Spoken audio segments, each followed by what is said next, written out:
और पहली बड़ी खबर से शुरुआत करते हैं। यूक्रेन के वोलोदर में रूस का भीषण अटैक। रूस ने रिहायशी इमारत को बनाया निशाना। रूस के हमले में पूरी तरह से तबाह हुई इमारत।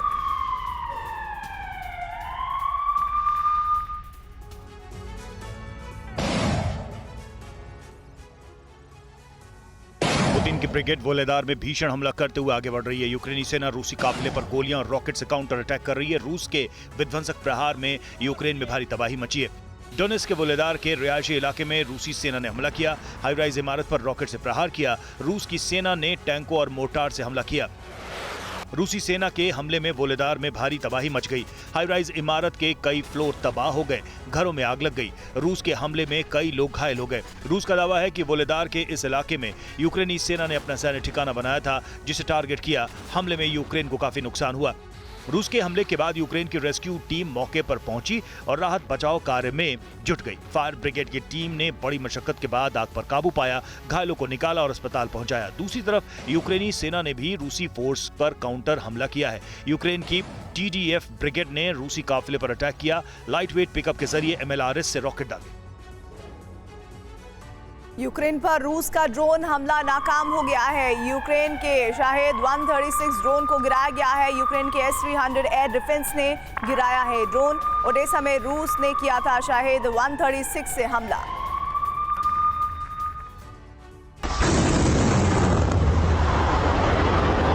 यूक्रेन पर फतह हासिल करने के लिए रूस ने अब ताबड़तोड़ अटैक शुरू कर दिया है। यूक्रेन के अलग अलग क्षेत्रों और शहरों पर रूस रॉकेट मिसाइल ड्रोन से हमले कर रहा है, तो जमीन पर उसके टैंक गोले बरसा रहे हैं। रूस ने दक्षिण यूक्रेन के तटीय शहर ओडिशा में हमला बोला।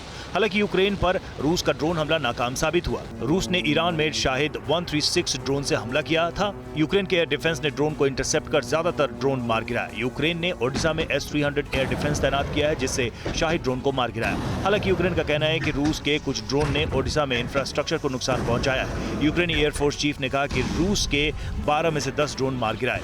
ब्लैक सी पर स्थित ओडिशा युद्ध शुरू होने से पहले तमाम रूसी और यूक्रेनी सैलानियों का पसंदीदा डेस्टिनेशन था।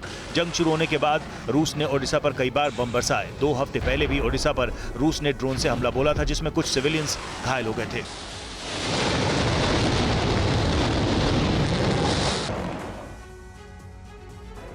और वहीं डोनेट्स्क पे रूस का विध्वंसकारी हमला हुआ है। यूक्रेनी सेना ने रूसी बक मिसाइल सिस्टम पर अटैक किया। यूक्रेन ने रूसी ठिकानों को यहां बनाया है निशाना।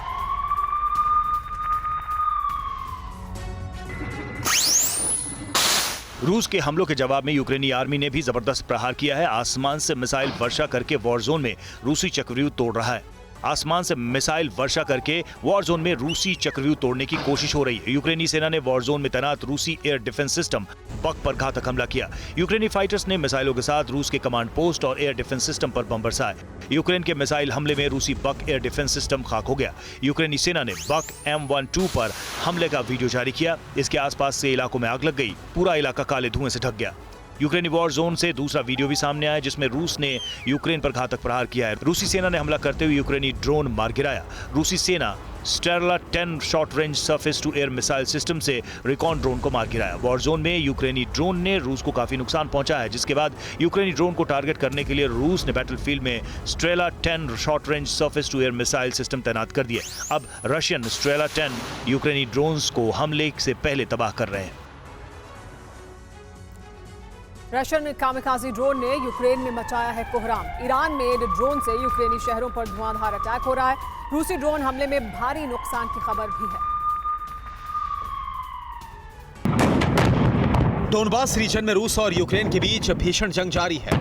रूस और यूक्रेन की सेना एक दूसरे पर ताबड़तोड़ फायरिंग कर रही है। आमने सामने की जंग में दोनों देशों का काफी नुकसान हो रहा है। इसके बावजूद बैटलफील्ड में विध्वंसक जंग जारी है। रूस की सेना ने पोर्ट सिटी ओडेसा में भीषण हमला किया। रशियन आर्म्ड फोर्स ने ओडेसा में यूक्रेनी कमांड पोस्ट को टारगेट करते हुए हमला किया। रूसी सेना ने यूक्रेनी पोस्ट पर हमले के लिए ईरान मेड कामाकाजी ड्रोन का इस्तेमाल किया। कामाकाजी ड्रोन के हमले में यूक्रेन पोस्ट में जोरदार धमाका हुआ। पोस्ट में आग लग गई। हथियार और गोला बारूद धू-धू कर जलने लगे। देखते ही देखते सब कुछ खाक हो गया। रूस का दावा है कि पोस्ट में यूक्रेनी सेना ने काफी मात्रा में गोला बारूद रखा था, जिसे ड्रोन अटैक करके तबाह कर दिया गया। यूक्रेन के कई इलाकों में रूस की सेना यूक्रेनी पोस्ट पर विनाशक हमला कर रही है और यूक्रेनी हथियारों को तबाह कर रही है। ओडिशा में वार पलटवार का दौर जारी है। रूस की सेना अगर यूक्रेनी सेना को निशाना बना रही है तो यूक्रेन भी रूसी सेना के बेस को टारगेट कर रहा है। ब्रिटेन में यूक्रेनी राजदूत वादिम प्रिस्टाइको का चौंकाने वाला बयान सामने आया है। नेटो में शामिल होने के लिए हमसे निवेदन करना चाहिए, ये यूक्रेनी राजदूत ने कहा है। नेटो निवेदन करे कि हम संगठन में शामिल हो, सिर्फ हमें पता है कि रूस से कैसे लड़ना है। हम नेटो में शामिल होकर पश्चिम की मदद कर सकते हैं।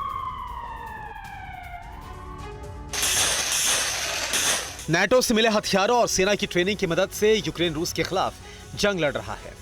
राष्ट्रपति ज़ेलेंस्की पश्चिमी देशों से हथियार मांग रहे हैं, नाटो में शामिल करने की अपील कर रहे हैं।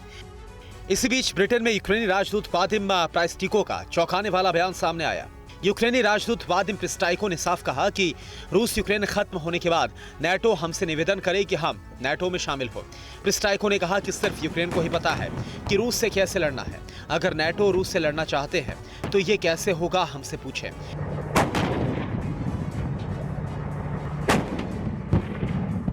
यूक्रेन के पास रूस से लड़ने की टेक्निक है। सवाल यह है कि क्या यूक्रेन ऐसा बयान देकर पश्चिमी देशों को ब्लैकमेल कर रहा है? क्या रूस के खिलाफ नाटो यूक्रेन का मोहताज हो चुका है, या कुछ यूरोपीय देशों के बचाव के लिए यूक्रेन की ढाल जरूरी है? सवाल यह भी है कि क्या यूक्रेन बीच में से हटा तो रूस कुछ यूरोपीय देशों के लिए खतरा बन जाएगा, या यूक्रेन अपनी अहमियत समझकर अब पश्चिम से इसकी कीमत वसूलने की फिराक में है? और कीव के आसमान में देखिए बिजली जैसी चमक पर भारी सस्पेंस है। कीव के दावे से नासा ने इनकार कर दिया है। नासा ने कहा है कि हमारा कोई सैटेलाइट पृथ्वी पर नहीं गिरा। यूक्रेन ने नासा के सैटेलाइट के गिरने की कही थी बात। रात 10 बजे के करीब कीव के आसमान में देखिए जबरदस्त चमक। यूक्रेन की राजधानी कीव के आसमान में रहस्यमय रोशनी के बाद पूरे राजधानी में सनसनी फैल गई। लोग खौफ से भर गए। बिजली कौंधने के बाद लोग घरों में छिप गए। कीव को ऐसा लगा कि रूस ने राजधानी पर बड़ा हमला कर दिया। रूस ने कीव पर खतरनाक बम का इस्तेमाल किया है। इन्हीं आशंकाओं के बाद यूक्रेनी सेना भी अलर्ट मोड में आ गई। दरअसल बुधवार की रात 10 बजे कीव के आसमान में जोरदार बिजली कौंधने जैसी चमक दिखी। रोशनी इतनी तेज थी कि पूरा शहर चौंक गया। किसी को समझ नहीं आया कि थोड़ी ही देर बाद कीव प्रशासन ने बयान जारी करके कह दिया कि नासा का कोई सैटेलाइट नष्ट होकर गिरा है। कीव से बयान आने के बाद नासा भी एक्टिव हुआ और कहा कि हमारा सैटेलाइट नहीं है, हमारा कोई भी सैटेलाइट नष्ट होकर पृथ्वी पर नहीं गिरा है। जिस सैटेलाइट के गिरने की बात हो रही है वो ऑर्बिट में सुरक्षित है। सवाल यह है कि अगर ये सैटेलाइट नहीं था तो ये रोशनी क्या थी? कीव के आसमान में चमक किसकी थी? क्या रूस की ओर से कोई बड़ा हमला किया गया, या रूस या पश्चिमी देशों ने किसी खतरनाक हथियार का इस्तेमाल किया, या नासा कुछ छिपा रहा है? कोई एस्ट्रोनॉमिकल घटना थी? रूसी डिफेंस मिनिस्टर ने न्यूक्लियर तैयारियों का जायजा लिया है। यार्स आईसीबीएम रेजिमेंट की जांच के लिए पहुंचे सर्गेई शोइगु। यार्स के वॉर रेडी होने को लेकर पूरी जानकारी उन्होंने ली है।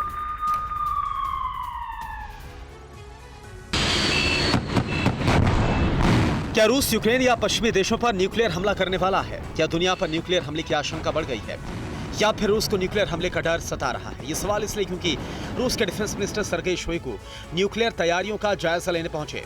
Shoigu Yars intercontinental ballistic missile regiment की जांच के लिए पहुंचे। यार्स के वॉर रेडी होने से लेकर पूरी जानकारी उसकी ली गई। यार्स आईसीबीएम रेजिमेंट के अधिकारियों ने शोइगु को न्यूक्लियर तैयारियों की पूरी जानकारी दी। शोइगु सेंटर के अंदर जाकर एटमी वेपन्स का मुआयना करते दिखे।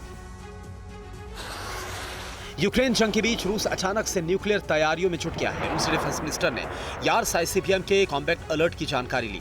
सर्गेई शोइगु सेंट्रल एशिया के कलुगा में तैयारियों को देखने के लिए पहुंचे। आईसीबीएम के रिमोट कंट्रोल कॉम्बैट मॉड्यूल को भी परखा गया। यार्स आईसीबीएम एक बेहद घातक थर्मोन्यूक्लियर आईसीबीएम है। 12,000 किलोमीटर तक रेंज वाली यार्स आईसीबीएम अमेरिका तक अटैक में सक्षम है। यूक्रेन वॉर के बाद से रूस ने हथियारों के प्रोडक्शन बढ़ाने पर जोर दिया है। और रूस यूक्रेन युद्ध के बीच अमेरिका ने आईसीबीएम का सफल टेस्ट किया है। Minuteman 3 inter continental ballistic missile का टेस्ट किया गया है। एयरफोर्स और नेवी की संयुक्त टीम ने आईसीबीएम का परीक्षण किया। अमेरिका के मिनटमैन 3 के टेस्ट से रूस और चीन में खलबली है, क्योंकि परमाणु हमला करने में सक्षम है मिनटमैन 3 मिसाइल।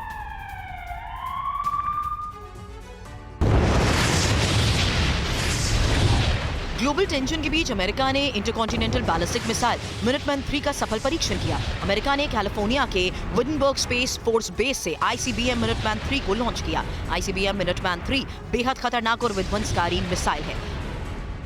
अमेरिका ने कहा कि 21वीं सदी के खतरे को रोकने के लिए न्यूक्लियर डेटरेंस सुरक्षित, विश्वसनीय और प्रभावी रहे, इसके लिए मिसाइल का परीक्षण किया गया। ICBM मिनटमैन 3 लॉन्च के दौरान मिसाइल पर हथियार फिट नहीं किए गए। मिनटमैन 3 ने करीब 7000 किलोमीटर दूर तक की यात्रा की। परमाणु हथियारों को ले जाने में सक्षम है मिनटमैन 3 मिसाइल। अमेरिका अब तक 300 से ज्यादा बार मिसाइल का परीक्षण कर चुका है। अमेरिका ने रूस और चीन को न्यूक्लियर फोर्स की तैयारी दिखाने के लिए मिसाइल का टेस्ट किया।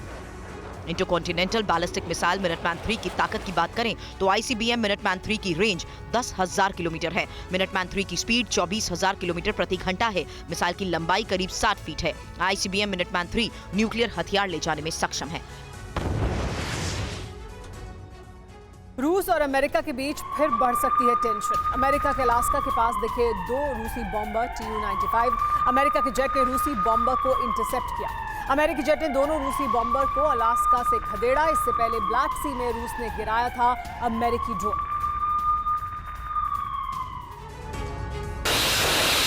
रूस यूक्रेन जंग कभी भी महायुद्ध की शक्ल ले सकती है और जिस तरह अमेरिका समेत सभी नेटो देश रूस की घेरेबंदी कर रहे हैं, उससे प्रेसिडेंट पुतिन का पारा और चढ़ गया है। अब वो सीधे महाशक्ति अमेरिका को चुनौती दे रहे हैं। रूस के न्यूक्लियर बॉम्बर अब अमेरिका को उसी के इलाके में ललकार रहे हैं। अलास्का में रूस और अमेरिकी बॉम्बर में टकराव होते होते बचा। बताते हैं ये नौबत आखिर क्यों आई। अमेरिका के पास 2 रशियन बॉम्बर Tu-95 ने उड़ान भरी। अलास्का में north American aerospace defence command के पास दिखे। अलास्का में नॉराड के फाइटर जेट ने रूसी Tu-95 को खदेड़ दिया। 17 अप्रैल को Alaska air defence identification zone में ये बॉम्बर दिखे थे। North American aerospace defence command ने रूसी विमान को लेकर यह दावा किया है कि मार्च में ब्लैक सी में अमेरिकी ड्रोन गिराने के बाद ये दूसरी घटना है। अमेरिकी आसमान में रशियन बॉम्बर की उड़ान ने टेंशन को हाई कर दिया। दरअसल रूस और अमेरिका दोनों ही अब आर्कटिक रीजन में अपनी सैन्य तैनाती बढ़ा रहे हैं और छोटी सी चिंगारी बड़े विध्वंस में बदल सकती है।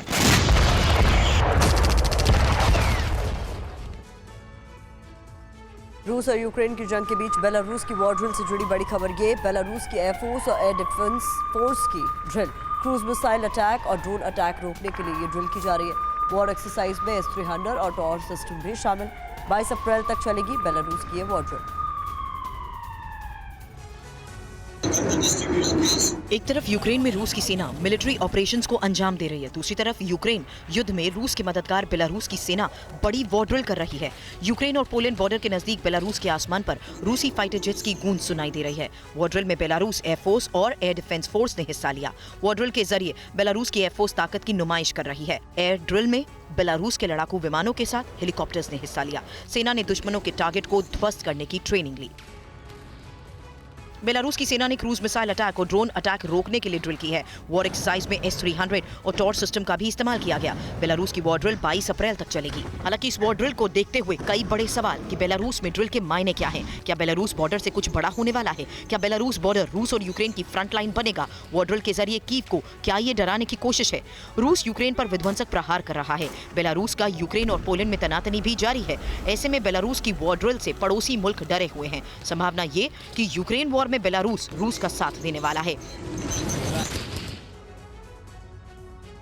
यूक्रेन वॉर के लिए ब्रिटेन की रॉयल एयरफोर्स की तैयारी। विध्वंसक ड्रोन हेलीकॉप्टर जयकाल का वीडियो आया सामने। जयकाल नाम से ड्रोन हेलीकॉप्टर बना रहा है ब्रिटेन।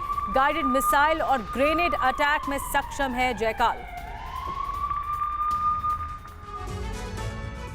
ब्रिटेन की रॉयल एयरफोर्स रूस यूक्रेन जंग में ड्रोन की कामयाबी को देखते हुए बेहद एडवांस ड्रोन बना रही है। रॉयल एयरफोर्स के चीफ ने हल्के ड्रोन की मांग की थी। इसे पूरा करने के लिए जयकाल नाम की मिनी हेलीकॉप्टर का ट्रायल किया जा रहा है। जल्द जयकाल ब्रिटेन की एयरफोर्स में शामिल हो सकता है। जयकाल का ट्रायल पूरा होते ही ब्रिटिश एयरफोर्स जयकाल को यूक्रेन युद्ध में उतारेगी। जयकाल दूर से ऑपरेट कर टारगेट को तबाह करने में सक्षम है। ये भारी मात्रा में वॉरहेड ले जाने में सक्षम है। जयकाल ड्रोन हेलीकॉप्टर 351B मिसाइल से लैस है। आइए आपको बताते हैं कि जयकाल कैसे दुश्मन का काल है।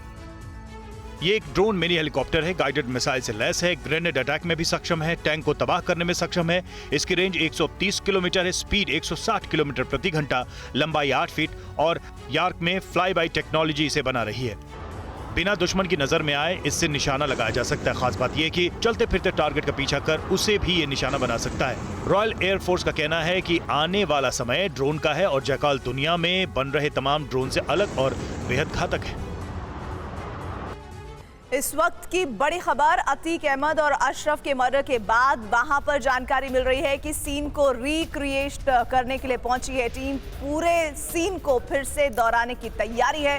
अतीक और अशरफ के भेष में 2 लोगों को लाया गया है। एसआईटी, न्यायिक आयोग और एफएसएल की टीम के सामने ये रिक्रिएशन होने की जानकारी सामने आई है। न्यायिक जांच आयोग की टीम पहुंची है।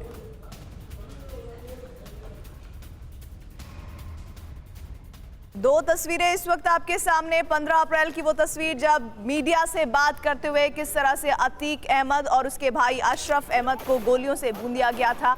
3 हमलावर, उन 3 हमलावरों की जानकारी के आधार पर अब पूरे सीन को रिक्रिएट किया जा रहा है और ये समझने की कोशिश की जा रही है कि हमलावरों ने किस तरह से 2-3 दिन पहले से रेकी की थी और उस रेकी के बाद कैसे इस पूरे घटना को अंजाम दिया था। दरअसल मेडिकल के लिए ये दोनों लाए गए थे और मेडिकल में जाने से पहले ही, हॉस्पिटल के अंदर दाखिल होने से पहले ही वहां पर उन्हें गोलियों से भून दिया गया था।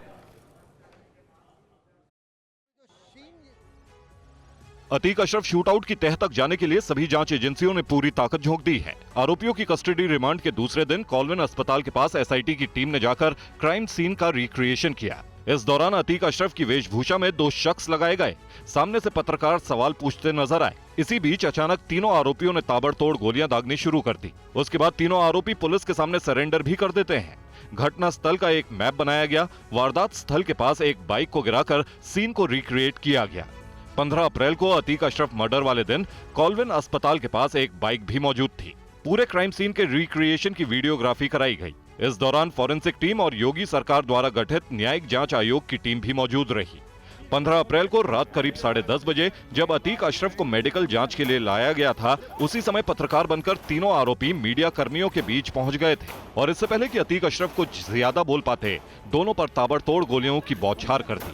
दोनों भाइयों ने मौके पर ही दम तोड़ दिया। और अतीक अशरफ हत्याकांड के पूरे घटनाक्रम को फिर से दोहराया गया है। क्राइम सीन को रिक्रिएट किया गया है। मौके पर टीवी9 संवाददाता भी मौजूद रहे।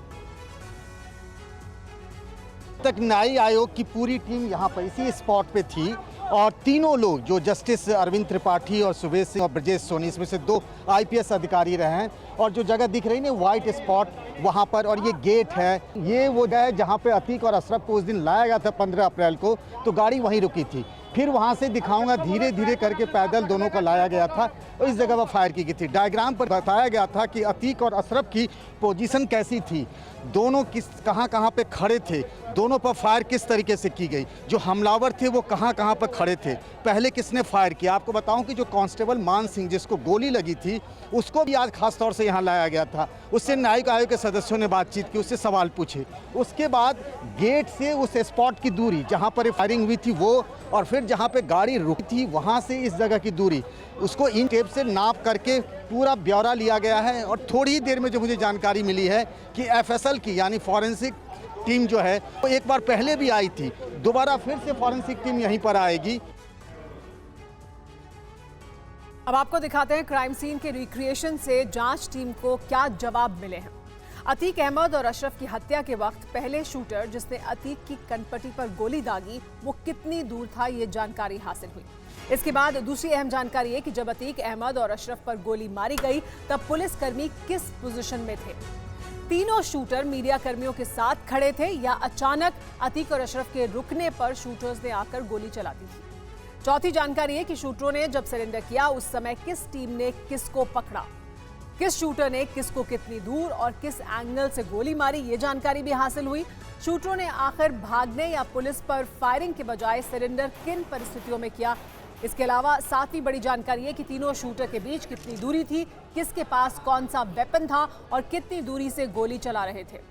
8वीं जानकारी है कि अस्पताल के मेन गेट से पहले जहां पुलिस की गाड़ी खड़ी थी और जहां से पैदल आने पर अशरफ को गोली मारी उसकी कितनी दूरी थी। 19 पुलिसकर्मी अतीक अहमद और अशरफ की सुरक्षा में तैनात थे, तो हर पुलिस वाला उस समय कहां था। एसआईटी टीम आज हुए क्राइम सीन रिक्रिएशन और घटना के मिले वीडियो फुटेज को चेक करेगी कि सीन रिक्रिएशन के दौरान पुलिस वालों के बयान और असल हालात में कितना अंतर है। हमारे साथ इस पर और ज्यादा जानकारी के लिए पंकज झा भी जुड़ गए हैं। पंकज, सीन रिक्रिएशन जो किया गया है आज, उससे काफी अहम सुराग मिलेंगे एसआईटी को, क्योंकि वीडियो फुटेज भी पास है और अब जो सीन रिक्रिएशन हुआ है उससे बहुत कुछ समझ में आएगा कि दरअसल पुलिसकर्मियों का रोल किस तरह का रहा, उन्होंने क्या त्वरित एक्शन लिया या किसी तरह की लापरवाही थी। ये तमाम जो सवाल उठ रहे थे उनके जवाब काफी हद तक मिल सकते हैं इससे। जी हाँ, बिल्कुल सुमेरा। और देखिए कि एसआईटी के पास देखिए आज उसने सीन रिक्रिएट किया है। फॉरेंसिक की टीम होती है, फॉरेंसिक मेडिसिन की टीम होगी, जो वो वीडियो है, जो लाइव वीडियो है जिसमें कि दोनों मारे गए अतीक अशरफ, और साथ ही वो जो हॉस्पिटल के सामने जो सीसीटीवी कैमरे फुटेज, इन सारी चीजों के मिलान करके 10 बड़े सवाल तैयार किए गए हैं। जो मुझे जानकारी मिली है कि एसआईटी ने 10 बड़े सवाल तैयार किए हैं। इन सब चीज को देखने के बाद इन 10 सवाल के जवाब तलाशे जाएंगे और उसके आधार पर तफ्तीश आगे बढ़ेगी। जी, बहुत शुक्रिया पंकज इस तमाम जानकारी का। अतीक हत्याकांड के रिक्रिएशन के बाद क्या बड़ी बातें सामने आई, 7 सेकंड की इस रिपोर्ट में समझिए।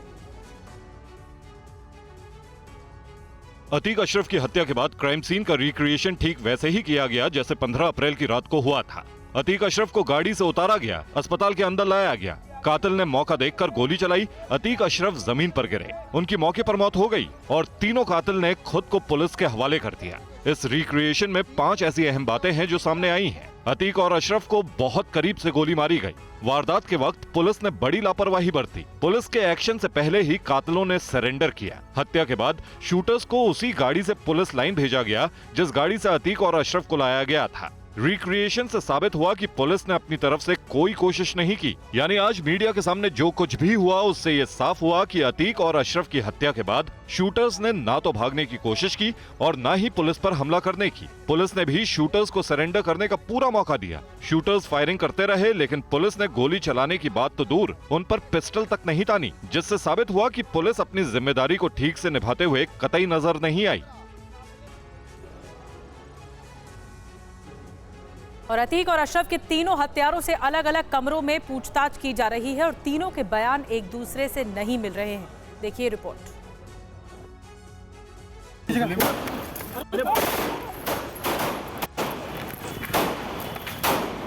अतीक और अशरफ के हत्यारों से अलग अलग कमरों में पूछताछ की जा रही है ताकि तीनों के बयान को समझा जा सके कि कौन सच बोल रहा है और कौन जांच टीम को गुमराह करने की कोशिश कर रहा है।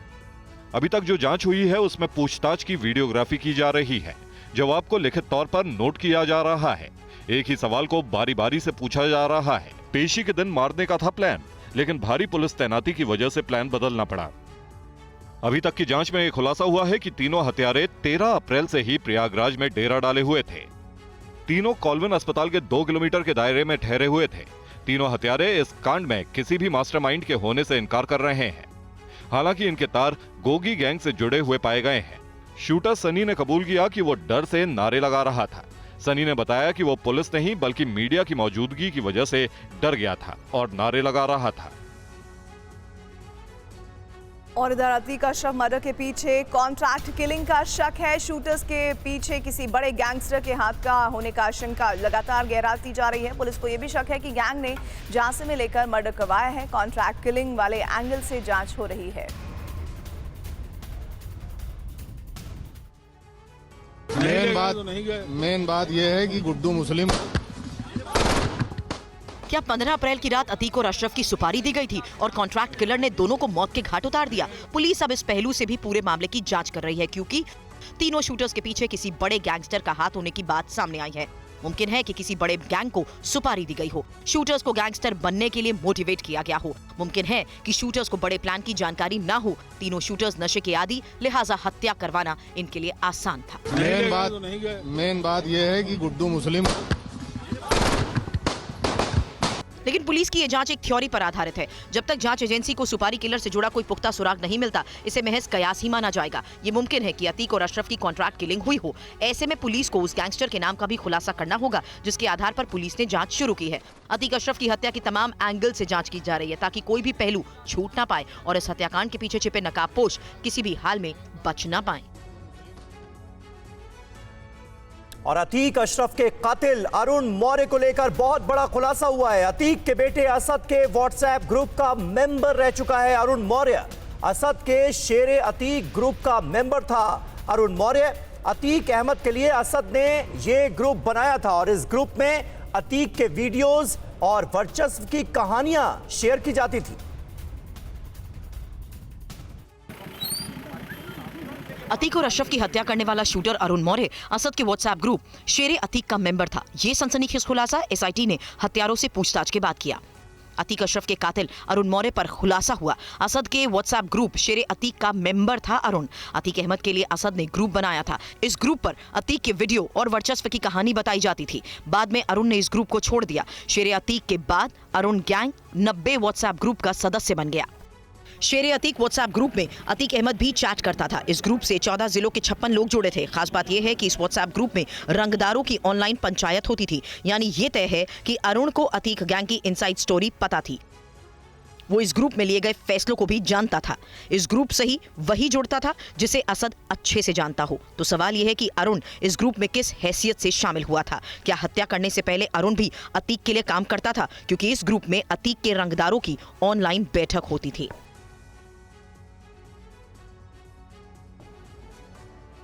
अतीक अशरफ के शूटर्स 4 दिन की एसआईटी कस्टडी रिमांड में हैं। पहले दिन एसआईटी ने शूटर्स से मास्टरमाइंड को लेकर कई सवाल पूछे, जिस पर तीनों चुप्पी साधे हुए हैं।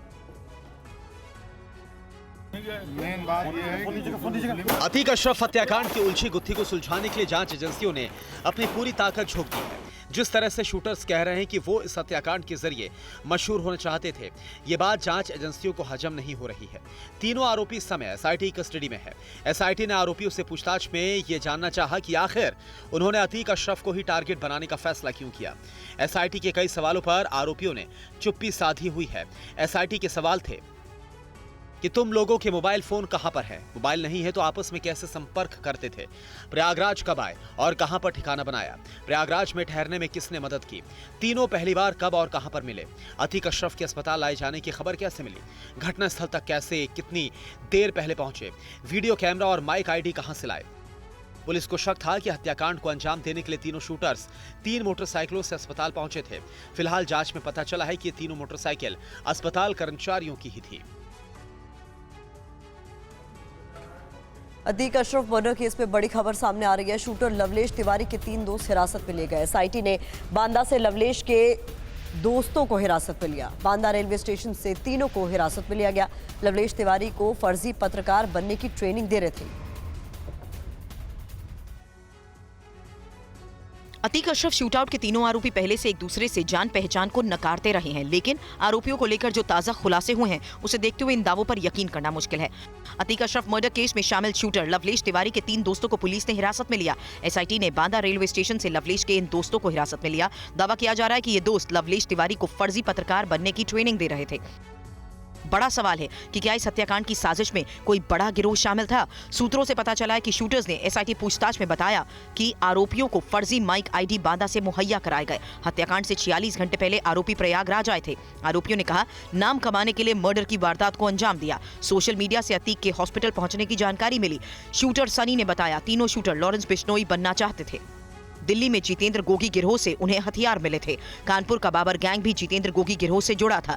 बाबर के जरिए ही सनी गोगी गिरोह के संपर्क में आया। और बड़ी खबर आपको बता दें, गुजरात के नरोदा गांव हिंसा मामले में फैसला आ गया है। नरोदा गांव हिंसा मामले में सभी आरोपी बरी किए गए हैं।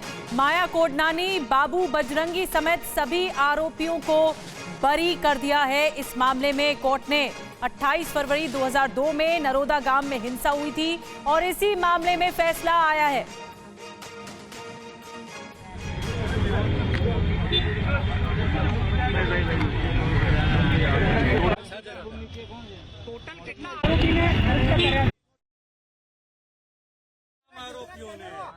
કેટલાક આરોપી તો મરી પણ ગયા હતા।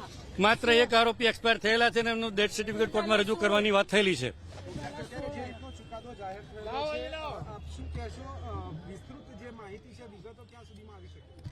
सचिन पाटिल और ज्यादा जानकारी दे रहे हैं। सचिन, हम वकीलों को सुन रहे हैं, वो कह रहे हैं कि एक आरोपी इस मामले में उसकी मौत हो चुकी है, बाकी सभी को बरी कर दिया गया है।